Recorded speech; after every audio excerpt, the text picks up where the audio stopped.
Ayan sila ni Kuya galing ng Zamboanga City, no. Pumunta dito sa atin sa tindahan para bibili ng molder.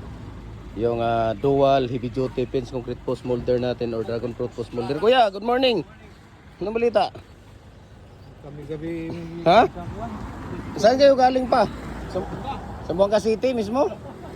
Ilang oras ang biyahe niyo? Wala kayo tulog? Mga gusto. 8 hours? Hindi pa kayo natulog? Saan ba yung mga molder natin dyan? Tingnan nyo. Saan ba yung molder na kailangan ninyo? Tingali day. Yan ang 4 rolls natin na 4x4x8 feet siya, kuya. Yan ang fix. Ito naman ang detachable natin. Ayan, detachable yan. Dalawang klase tayo mayroon dyan sa ano. Mayroon din 3 holes.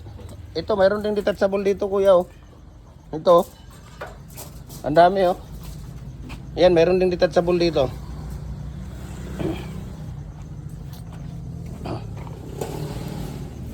Ayan, mayroon ding alika, punta ka dito para makita mo. Ayan, mayroong detachable dyan, 4 holes. Marami pa tayo doon sa building, sa bodega natin. Oo. Kaya nag-umpisa may bagkuhan ako. Ano pangalan mo, kuya? Robert. Robert Muamil, ba?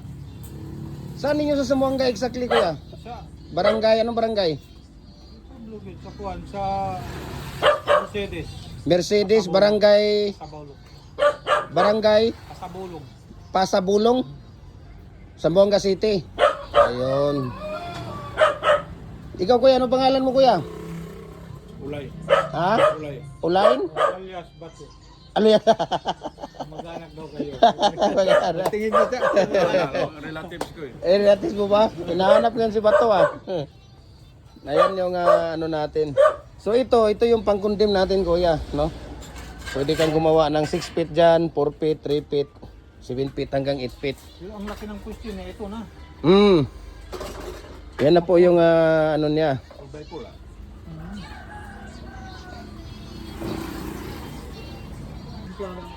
Oo, wala problema.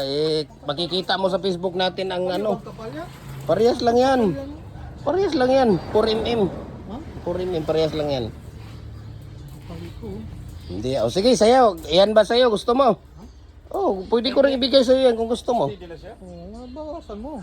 Hindi tubo dyan sa molder yan. Hindi ako nagpapatubo. Kung nagpapatubo lang ako dyan, ako. Magkano haba nito? Ang isa pwede tatlo nito. Mm. Ang isang bakal. Mm.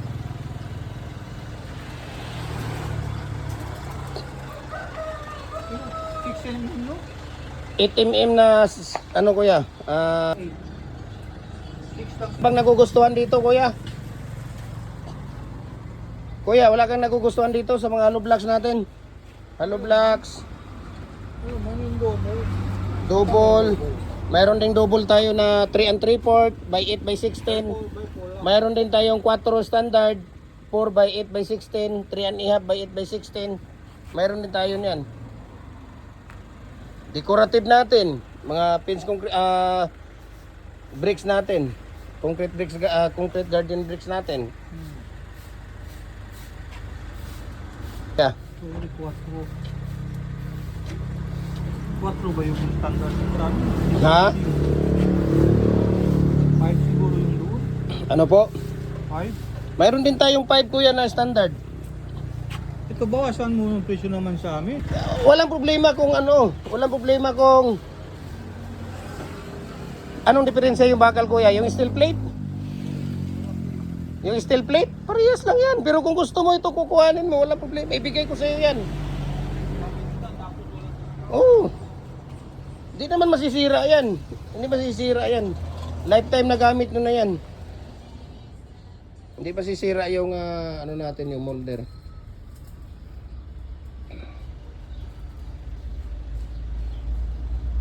Pero kung ito gusto mo, walang problema. Ito bigay ko sa iyo yung gamit namin. Man siguro yung ano, 'di ba? Pag ano nito, paggawa ng mating art.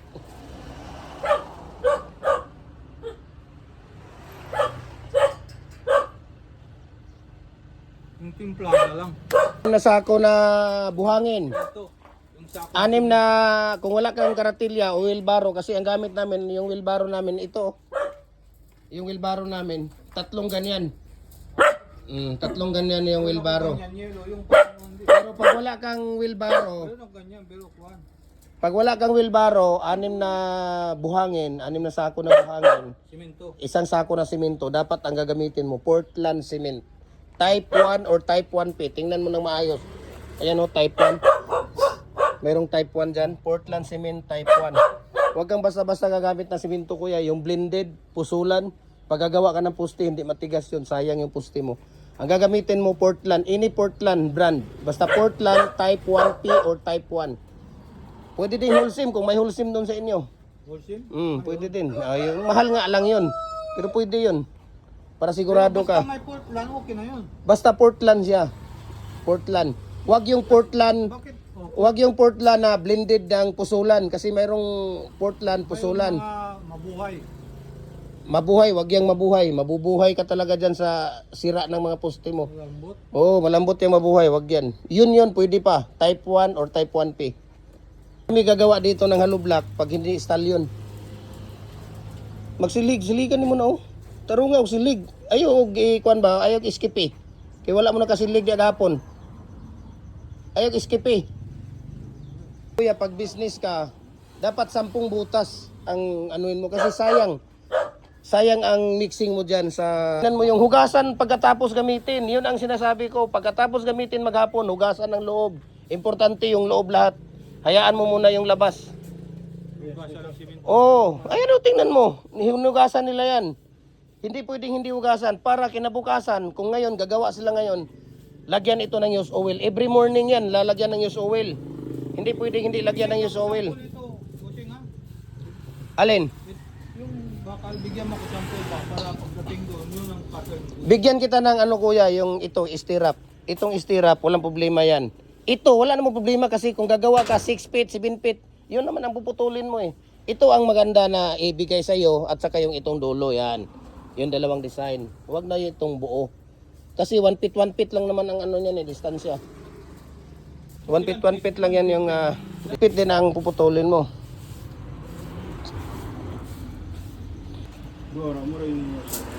Ito, wala tayo. Naubusan tayo ng 2 holes. Ang mayroon tayo 3 holes na ano. Okay. Kasi yung mga tumba na yung Mm. gusto niya kahoy man.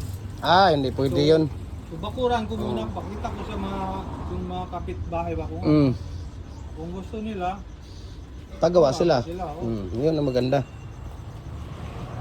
bigat pala. Oh, mabigat yan. Kala mo ano, nasa mga ano yan. Ayan maano sa sasakyan no, pangit pa yung daan. Ang dami nga, kuya, doon nga, Basilan, taga Basilan, Hulo, pumunta nga dito eh. Kayo, Sambuanga lang kayo.